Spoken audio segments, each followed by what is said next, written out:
Hello everybody. Today we are going to discuss the electric field at any point due to a short electric dipole. तो बच्चे इस figure को देखो, एक short electric dipole A B है, point P पे हमें निकालना है इलेक्ट्रिक फील्ड, और पॉइंट पी जो है पॉइंट ओ यानी कि इस डायपोल का ए बी का जो मिड पॉइंट है वहाँ से आर डिस्टेंस पे है। तो पॉइंट पी जो है बच्चे, ये ना तो एक्सियल लाइन पे है ना इक्वेटोरियल लाइन पे है।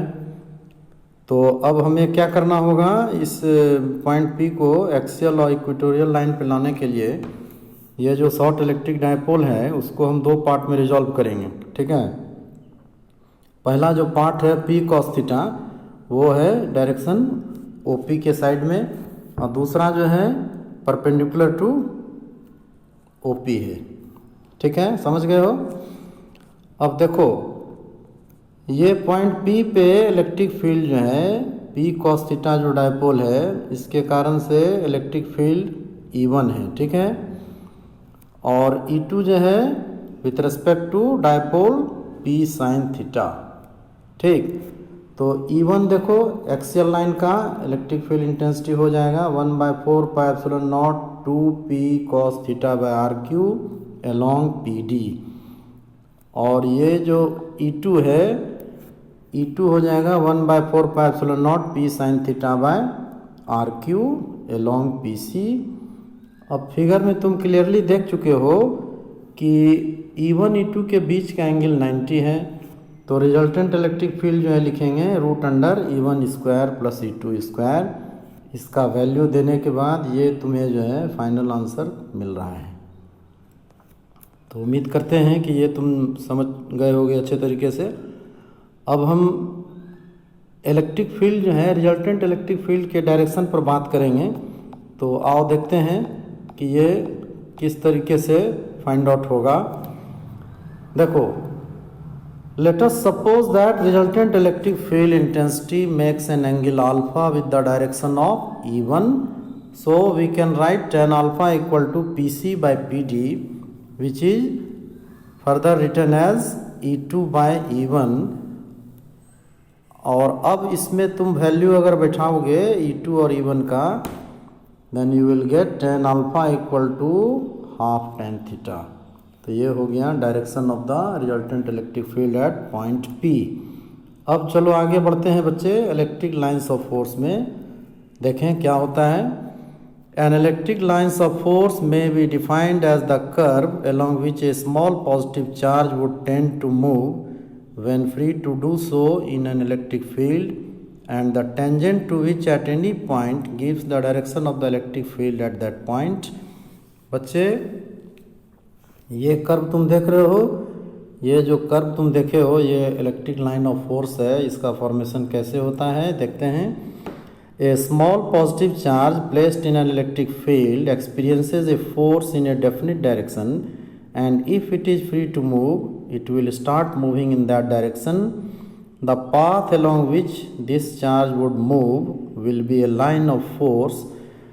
तो तुम देखोगे कि पॉइंट पी पे एक पॉजिटिव चार्ज को रखा गया है इलेक्ट्रिक फील्ड में, और उस पर जो फोर्स लगा है तो अपने डेफिनिट पाथ में वो मूव कर रहा है, और जिस पाथ में वो मूव किया है वही पाथ उसका जो है इलेक्ट्रिक लाइन ऑफ फोर्स है। और इलेक्ट्रिक लाइन ऑफ फोर्स के किसी भी पॉइंट पे अगर तुम्हें डायरेक्शन पता करना है इलेक्ट्रिक फील्ड का, then you will have to draw a tangent at that point, because tangent to any point on the electric line of force gives the direction of electric field at that point. We have considered 3 points P, Q and R, and at all the 3 points you can see the direction of electric field. Okay, the figure will explain you so nicely, so you see the figure carefully and try to understand how to find the direction of electric field. Okay, अब जो next discussion है हम लोगों का properties of electric lines of force. देखो बच्चे, the lines of force start at positive charges and end at the negative charges they cannot form closed loops. For a single charge, the lines of force starts or ends at infinity. The lines of force are continuous smooth curve without any break. तीसरा property में है the tangent to a line of force at any point gives the direction of the electric field at that point. चौथा number देखो, no two lines of force can cross each other. ये एक important question भी है, frequently asked question है, CBSE में आता है बराबर. ध्यान से सुनो, देखो समझो. देखो इसका रीजनिंग क्या है. Because there will be two tangents at the point of intersection which gives the two directions of electric field at the point of intersection which is not possible. यहाँ देखो एक ये है और दूसरा ये है, ठीक है. दो लाइन ऑफ फोर्स क्रॉस कर रहा है. ये पॉइंट पी जो है इंटरसेक्शन पॉइंट है. इस पॉइंट पे देखो बच्चे दो टेंजेंट है, एक इधर है और एक इधर है. तो यहाँ पे तुम देखो एक इधर है. तो इस तरीके से जो तुम देख रहे हो कि एक ही पॉइंट पे दो डायरेक्शन पॉसिबल नहीं है, ठीक है. तो ये जो है समझ चुके होगे तुम. देखो पांचवा नंबर में क्या है. The lines of force are always normal to the surface of a conductor on which the charges are in equilibrium. The lines of force have a tendency to contract lengthwise. This explains the attraction between two unlike charges. चूँकि दो unlike charges के बीच में attraction होगा तो line of force जो है इसमें जो लिखा है तुम समझ गए होगे क्यों ऐसे लिखता है ये. चलो आगे बढ़ें. Electric lines of force continued. अभी दो पॉइंट और देखना बाकी है बच्चे. The lines of force do not pass through a conductor because the electric field inside a conductor is zero. अब तुम जानते हो कि कंडक्टर के इनसाइड में इलेक्ट्रिक फील्ड जीरो है तो लाइन ऑफ फोर्स इसलिए क्रॉस नहीं कर सकता है, पास नहीं करेगा. हाँ आगे बढ़ते हैं. 9th पॉइंट में देखेंगे. The equidistant electric field lines represent uniform electric field while electric field lines of different separations represent non-uniform electric field. देखो ये यूनिफॉर्म इलेक्ट्रिक फील्ड का फिगर हो गया और ये नॉन यूनिफॉर्म का हो गया है.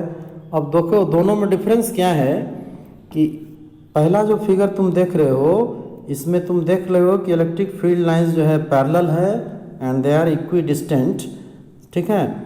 तो ये है यूनिफॉर्म इलेक्ट्रिक फील्ड. अब यहाँ तुम देखोगे कि इलेक्ट्रिक फील्ड लाइंस जो है कहीं पे क्लोज है और कहीं पे बहुत दूरी पर है, अलग अलग है, ठीक है. तो ये हो गया नॉन यूनिफॉर्म इलेक्ट्रिक फील्ड का रिप्रेजेंटेशन. चलो देखते हैं आगे. अब representation of electric field lines. देखो बच्चे ये है पॉजिटिव चार्ज. तो पॉजिटिव चार्ज को पहले हम लोग जो है देख लेते हैं कि पॉजिटिव चार्ज में क्या होता है. What happens in case of positive charge that we are going to discuss right now. Field lines of positive charge shows the lines of force of an isolated positive point charge. They are directed radially outwards because a small positive charge would be accelerated in the outward direction. They extend to infinity. The field is spherically symmetric, ठीक है. तो ये positive charge में तुमने देखा है कि field lines जो है रेडियली आउटवर्ड बाहर निकलता है और निगेटिव चार्ज में रेडियली इनवर्ड जो है आ रहा है ये. तो निगेटिव चार्ज में क्या होता है बच्चे. The electric field of A negative point charge is also spherically symmetric but the lines of force point radially inwards. They start from infinity. Now let us try to know some more things. अब देखें बच्चे field lines of an electric dipole क्या होता है इस case में. In case of electric lines of force of an electric dipole that is two equal and opposite charges separated by small distance. They start from positive charge and end at the negative charge.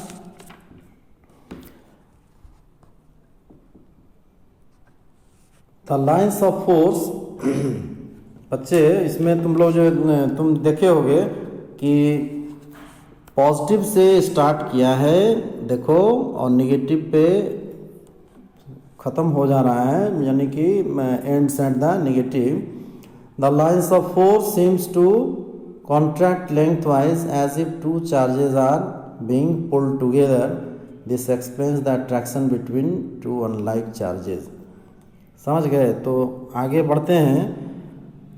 इसलिए बच्चे कहते हैं कि ये जो है closed continuous curve नहीं है, because lines of force start from positive charge and end at the negative charge. चलो आगे बढ़े. अब बच्चे देखना ये है कि जब दो पॉजिटिव अगर रहेगा तो उस केस में क्या होता है. देखो, the lines of force exert a lateral pressure as if two charges are being pushed away from each other. देख लो, इस फिगर में अच्छे तरीके से दिखाया गया है, दोनों एक दूसरे को पुश कर रहा है. This explains the repulsion between two like charges. The field is zero at the middle point and this point is called neutral point from which no lines of force Passage.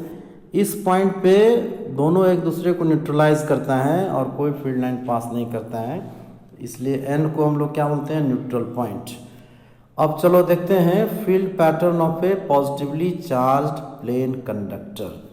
तो देखो बच्चे, इसमें क्या हो रहा है, फिगर से ये पता चल रहा है कि ये यूनिफॉर्म इलेक्ट्रिक फील्ड शो कर रहा है. देख रहे हो, ये इक्विडिस्टेंट है, पैरेलल है. तो in this case a small positive charge would tend to move normally away from the plane conductor. Thus lines of force are parallel and normal to the surface of the conductor. They are equispaced, indicating the electric field is uniform at all points near the plane conductor. तो ये जो है तुमने देखा electric field lines किस तरीके से draw होता है, कैसे करते हैं for isolated positive point charge, negative point charge, और भी बहुत सारे केसेस को तुमने देखा है. मुझे उम्मीद है कि ये तुम्हें जो है ज़रूर इससे कुछ फ़ायदा मिला होगा, और अगर फ़ायदा तुमको मिलता है तो इसको अच्छे तरीके से देख करके समझने की कोशिश करो. नेक्स्ट क्लास में हम लोग जो डिस्कस करेंगे, गॉस लॉ हम लोग डिस्कस करेंगे. Until then revise and enjoy with physics. Thank you.